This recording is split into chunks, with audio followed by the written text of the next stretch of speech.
Hey y'all, hope everybody enjoyed their day yesterday, no matter what you're doing, whether you're protesting or celebrating, whatever you were doing. Hope that you all enjoyed yourself, no matter what, and the heat didn't get to you.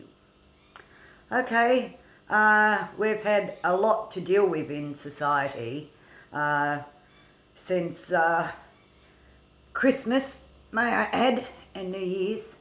We're moving along to February.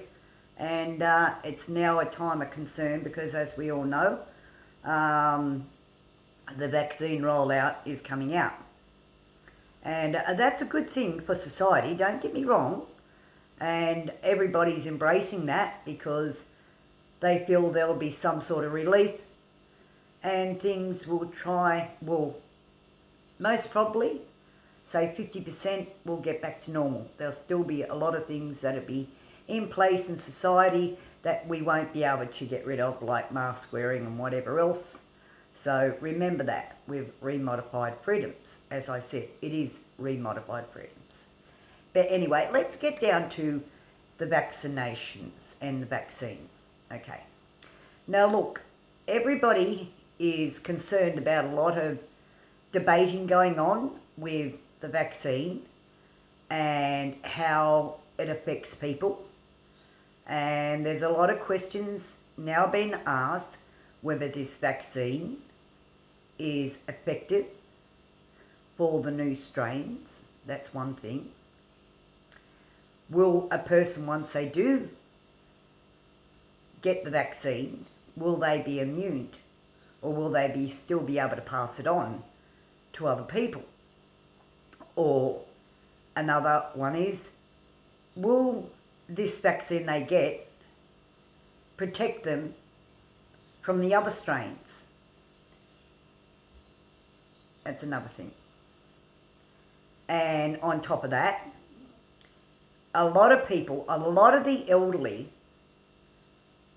are concerned. And a lot of people, not only the elderly, but let's say a lot of the elderly, because and people that have sicknesses and disabilities, this needs to be clarified, government, because what I mean by that, people that are having vaccines and there's been side effects and people even dying, and nobody can deny that, okay, through the side effects of this vaccine, are you able to assure people that do have sicknesses to do with the heart, the blood,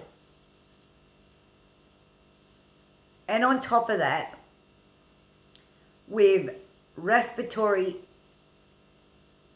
sicknesses, diseases, is a person that has low CO2 levels in their blood and they don't produce enough oxygen in their blood, and they have emphysema, are they going to get a side effect from this vaccine? Is that going to affect their blood? Is that going to affect their lungs? See, little things like that. People that are on blood thinners, is it going to give people that are on blood thinners and medications for their heart side effects? And are there going to be side effects for people that are unaware, that are unchecked, that deal with this? Say, are people that smoke more liable to have more strain on their heart, on their lungs, while this vaccine is producing antibodies in their body, and it takes up to 14 days or something like that before it takes effect. So there's lots of things that people are concerned about, common things they need to know about, that the government has got to really address, because as we know, a lot of the elderly, right, they will have the vaccine. A lot of people will have the vaccine. But things have got to be checked. You can't just say, okay, we're going to give the vaccine and in between that have people have side effects and even end up dying. Because the Pfizer vaccine apparently does have side effects, where the AstraZeneca doesn't. It's more effective and more less on side effects. So things need to be cleared up, clarified, the dialogue between the government and the nation as far as what happens, who's liable to get more side effects, who is more susceptible if you have a condition with your heart, your lungs, you've got asthma, your emphysema, low CO2 levels in your blood levels, not producing enough oxygen in your heart, and that affects the lungs. So the government's really got to clear up this sort of thing. The dialogue between the government and the nation, you've really got to get on board, because you're moving along with this vaccine and the rollout of the vaccinations, and there are priorities, there are people, the workers and whatever else, and you'll go down until you get to the people that are sick and vulnerable. And they will have the vaccine.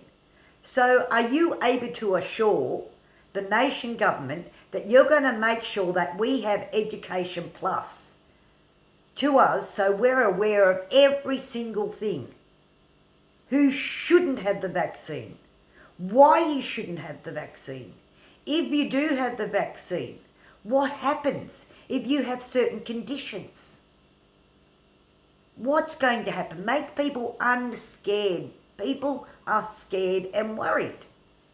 They know the vaccine's coming. But the thing is, a lot of people won't have the vaccine because they're terrified of dying, government. They're terrified of side effects. We're not guinea pigs. But the thing is, if you don't get the dialogue going now clearly between the government and the whole of the nation of Australia, you're going to have people not wanting to go and get the vaccine because they'll be terrified. They'll be terrified of dying. They'll be terrified of side effects. As you see, there's a lot of debates on the media, and it's been trying to be suppressed. You can't suppress it because it's human nature. People are going to ask it. They have the internet. It's the internet. What are you going to do? Stop the internet? Suppress the internet? I don't think so. Big tech people and the government, that's not going to happen. That's not real life. That's not reality. That's suppressing people's freedom. So once again, think about that, because it's not going to be suppressed. People are going to wonder. They'll always wonder. It's human nature. Mankind's all has wondered since the day of the chimpanzee. So, we've evolved since that, and we're never ever going to stop wondering and asking questions. And especially with this debate. With this, what's going on, you need to have the clear dialogue between the government and the people, or you're not going to have anything. So remember that, because it's most important. I'm scared of what's going to happen. I'm debating, do I have the vaccine? Because I do. I have low CO2 levels in my blood, and that affects me greatly. So if I have the vaccine, is that going to affect my heart? Is that going to affect my lungs? People have got to ask questions, simple little things about if you're on heart medication, lung medication, if you have lung ailments, sicknesses, diseases, and not only for that, for your heart and other things, asthma. Ask questions, because that's what the government's got to do, to get down to our level and explain, so people are clearly able to understand the basics, because people are scared. So, but that's just one little thing. But I thought I'd brighten you guys up. As I said, I've spoken about the 21st century, okay, and it's here. But one thing in the 21st century I spoke about were robots. And, well, what I mean by that is we've all heard about Sophia.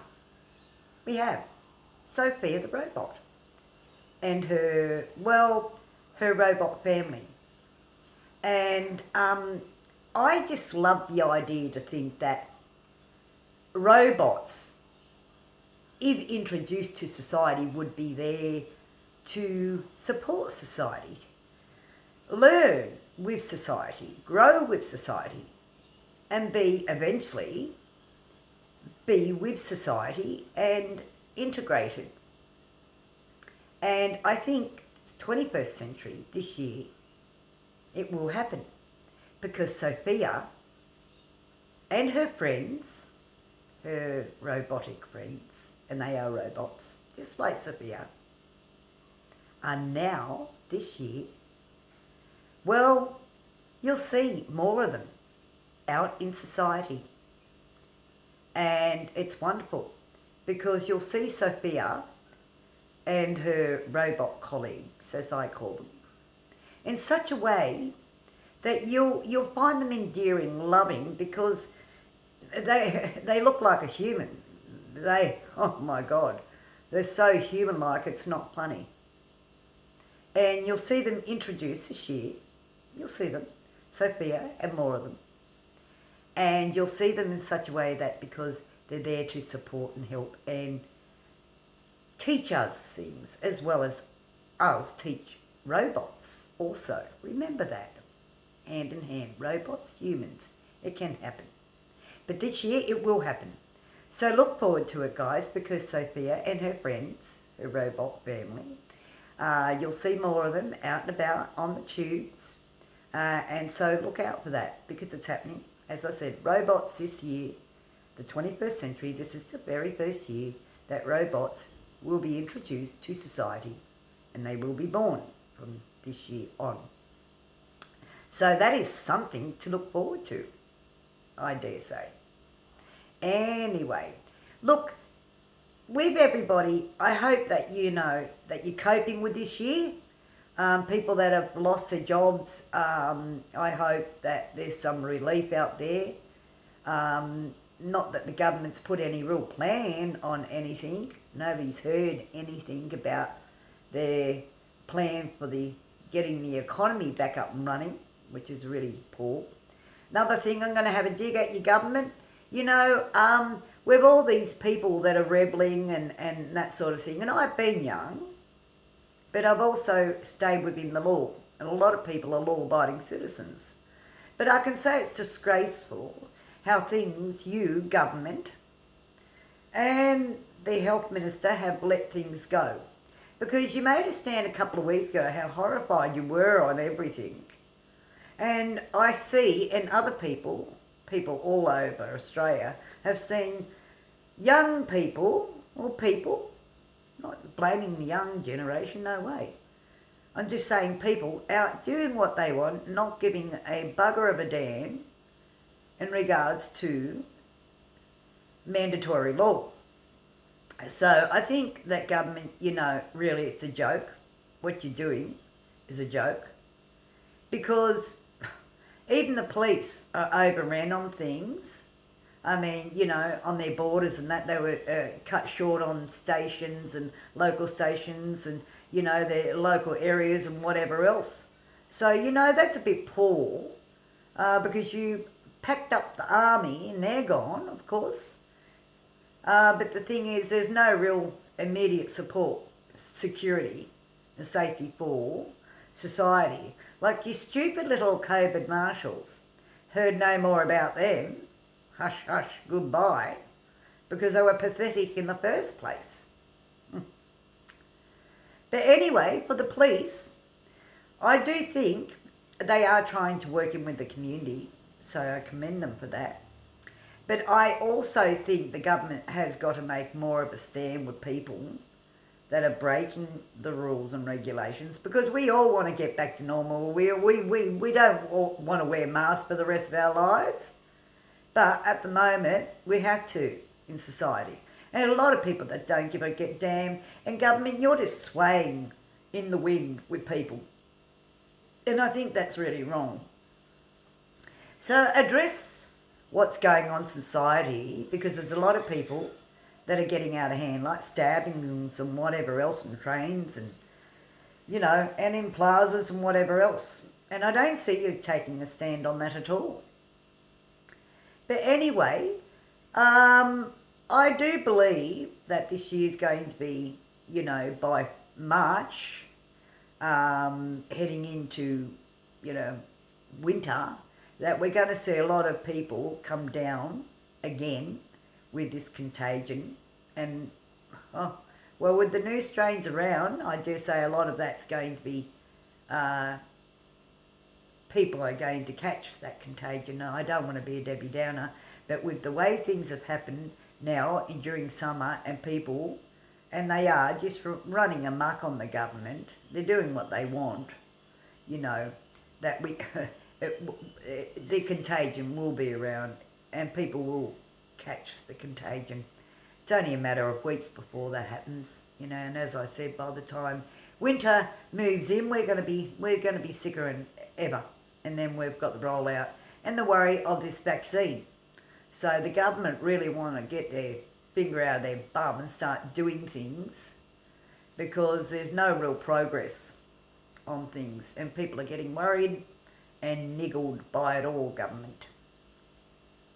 But anyway, look, people over in the UK, America, I do hope that you are, doing well. I know it's all tough over there with this contagion and people passing away, and with the vaccine rollouts. So I do hope that is going good for you guys, and I do feel sorry, and my blessings go out to the families that have lost people and loved ones through this contagion. It's a dreadful thing. So we've all got to be conscious of the fact it's in the world, and it's going to stay in the world. And with the vaccines, is this vaccine going to prevent the next, outbreak of another strain? Is that going to protect us from that one too, or what? So anyway, I do hope that everybody's doing well, and you are happy with somebody you can at least have a cuppa and a bit of a giggle with, and bitch with, or whatever. And I do hope that you are with somebody that you are safe with, and if not, then please reach out. There are services here in Australia, and if you're in the UK and America and you are suffering abuse of any form, please reach out to your support services and networks, because they are there in place. It is hard to reach out to people when you get into predicaments and situations, but please try and have the strength to reach out and protect yourself and do something, because people are there to help you. Anyway, I do hope that you like my tube. Like, subscribe and comment, and until next time, as I said, wear your mask. It's getting tedious, believe you me, but wear your mask, sanitise, do what you got to do to protect yourself from these contagions, because there will be more outbreaks, and with the stupidity of what's going on with the government, there will be more people that come down with it. It's just a matter of time now. So, but anyway, look after yourself. See y'all. And I will say my 4 codes. I bet you thought I forgot. Well, I didn't. So what are they? Everybody, come on. Respect, dignity, honour and integrity. I've messed up. Respect, dignity, honour and integrity. They'll serve you well, and of course faith. Until next time, see y'all. See y'all.